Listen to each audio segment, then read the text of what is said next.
Hey guys, thanks for tuning in to Comic Book Nostalgia. I'm CB Nostalgia and we had some big news on Daredevil in Echo. Well, over the last year, between Spider-Man No Way Home and Hawkeye, we've got a revitalization of several of those old Netflix series shows. We saw Charlie Cox return as Matt Murdock in Spider-Man No Way Home, followed by Vincent D'Onofrio's Kingpin in Hawkeye. Now currently, Marvel is producing Echo, and the character is already heavily inspired by her comic run, which deeply involves Wilson Fisk. Now, we've been getting a lot of ongoing rumors about where Charlie Cox and Vincent D'Onofrio could show up next in the MCU. We know that Charlie Cox is getting another Daredevil series. That's been confirmed. But there have been a ton of ongoing rumors about him appearing in Echo. That series is currently in production, and we've been getting multiple reports about Charlie being on set, but nothing's been confirmed or left that rumor stage. Now recently, the team over at the Weekly Planet popped up with quite the hot scoop. And I want to be clear, this is just a rumor. It totally has not been confirmed by anybody in production at Echo, at Marvel Studios, or most importantly, Kevin Feige. So again, we want to be taking this with a grain of salt. But the Weekly Planet's James Clement seems to really break down some massive details about the upcoming show. Now recently he was talking about Echo, and he directly addressed Daredevil appearing in the series. He said, "Yep, Daredevil is in it for 3 episodes, as in Charlie Cox. Kingpin, Vinny D'Onofrio, is in 4. The Kingpin storyline is building up to him running for mayor of New York City. Apparently, he's going to be wearing an eye patch because he was shot in the head in Hawkeye. Daredevil is going to be rocking a red and black suit and is looking for Jessica Jones. So they are laying the groundwork to bring back Krysten Ritter most likely. Not necessarily in this series, so yeah, there you go. I don't know in terms of continuity, like is the Charlie Cox version the same one, even though we obviously saw him in Spider-Man. Is he the same one from the Netflix series? Sure, why not? But I don't know. But it seems like some of the Netflix stuff, with probably the exception of Iron Fist, is going to be making its way.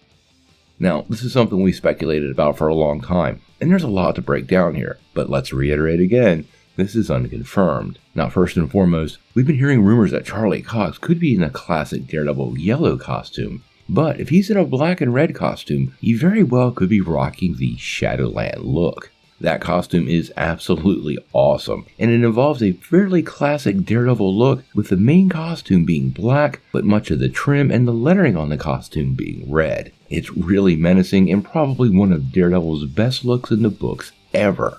One of the things that was very interesting in the quote was the fact that Wilson Fisk may be running for mayor of New York. Starting in Daredevil 595 and running through 600 was a story known as Mayor Fisk. And it is a really interesting tale that involves multiple Marvel heroes, including Echo, and very well might be the basis for the 4th season of Daredevil. It also involves the tablets of life and death and entropy, which in the comics he intends on using to resurrect his love, Vanessa. A Fisk without Vanessa could be pretty interesting, and the list of guest stars in that series are amazing, so I really am hopeful that's the direction they're going.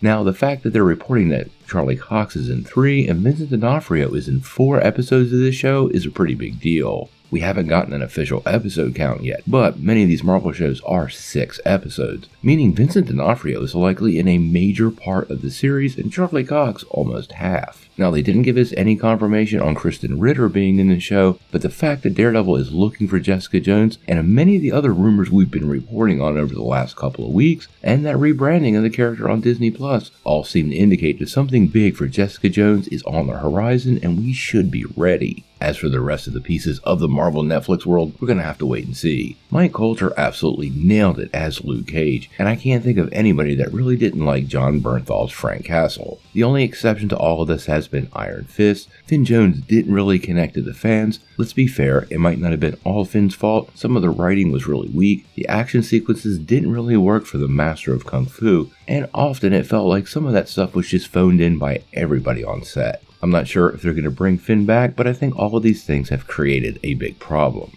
Now, there's still the possibility that Charlie Cox could show up in She-Hulk in just a couple of weeks, so we're going to have to keep our eyes peeled. It does make me wonder if he's just going to appear as a lawyer, or if he actually suits up as a Devil of Hell's Kitchen. Will we get to see that black costume then? We'll have to wait and see.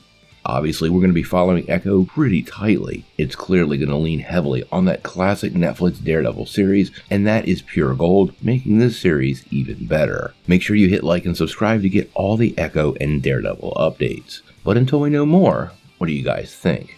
How do you feel about Vincent D'Onofrio and Charlie Cox being in over half of this Echo series? And do you like the classic Daredevil Shadowland black and red costume? Like I said, it's one of my favorites. Tell me what you think in the comments below. If you like this video, make sure you hit like, click subscribe, and if you don't ring that bell, you're not getting any updates. Peace.